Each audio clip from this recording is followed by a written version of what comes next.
Water, H2O. We use it every day when we get up and before we go to sleep. 24 hours a day, 7 days a week, 365 days a year, all around the globe. We use it for drinking, for bathing, for cleaning, and for lawn care. But what if this water ran out? What will happen if we run out of water?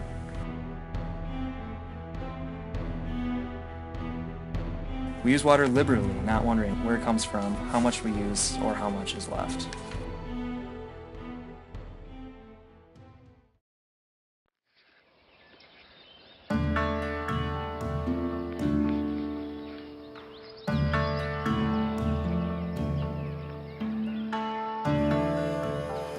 Hi, my name is Max Kronitson. I've lived in Andover, Minnesota, basically all my life. I grew up in a big family, a family of 9, and as you can expect, we use a lot of water. Our house had our own well, and so we never really had a lack of water. I remember almost every single summer we'd fill up our pool, and it'd be all brown. My parents always told us that we should be happy that we have our own well because we don't need to pay so much for the city water. We used water very liberally, watering, our acre of land. We never really paid much attention to how much we use or if we're overusing it. That's basically how we used it. Minnesota is basically sitting on 3 different water aquifers. On the crystalline rock aquifer, on the Cretaceous aquifer, and the Cambrian aquifer. The aquifers in Minnesota are unconfined. Unconfined means that there is no bedrock covering it. And so all the water that is on the surface or from precipitation, it can seep back into the groundwater. This is a graph representing the distance between the surface and the water level in a well in Minneapolis. In the early 90s, it was just about 60 inches below the surface, and currently in 2012, we're just about 80 inches below the surface. Ali El Hassan, manager of the water supply planning for the Metropolitan Council, said that in the Twin Cities metropolitan area, there has been a trend of water level decline, with some wells showing a drop of 1 foot per year since monitoring began. Looking at this graph of Minnesota, we can see that aquifers are recharging consistently throughout the year. However, none of the areas in Minnesota recharge quicker than 12 inches in a year.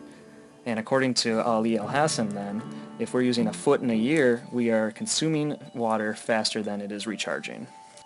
White Bear Lake is a prime example of this groundwater overuse because it is a groundwater-fed lake and it has become more shallow over time, and the edges of the lake are also slowly moving inward, increasing the shoreline. Many people think that the decrease in this lake has been a cause of a drought or a slow rain season. However, our research has proven that even though the precipitation has been accounted for, the lake levels have still been dropping even in rainy years. Between 2003 and 2012, the level of White Bear Lake has dropped just about 6 feet overall. And while this may seem like a small number, that actually equates to a much larger change in the shoreline as well. The main cause of this decline is the unregulated use of the water supply. In 2012, a small town named Worthington in Minnesota ran out of its own water and had to pipe in water from Iowa to sustain its community. This is a threat that any community in Minnesota could face if this current trend continues. As we've already talked about, most people don't realize how much water they actually use in a typical day. 1 full bathtub, 36 gallons. 1 minute of showering, 2 gallons. Brushing your teeth, just under a gallon. Hand washing, about a gallon. Shaving, 1 gallon. A dishwasher, just over 4 gallons. Dishwashing by hand, 20 gallons. Clothes washing, 25 gallons. Toilets, just about 2 gallons. During the typical day, the average person living in America uses 80 to 100 gallons of water. There are many ways we could reverse this trend, but the first step is awareness. When you think about how you use water every day, just ask yourself one question. What kind of a state do you want to live in? One where our motto is the land of 10,000 lakes, or one where we are the land of 10,000 craters?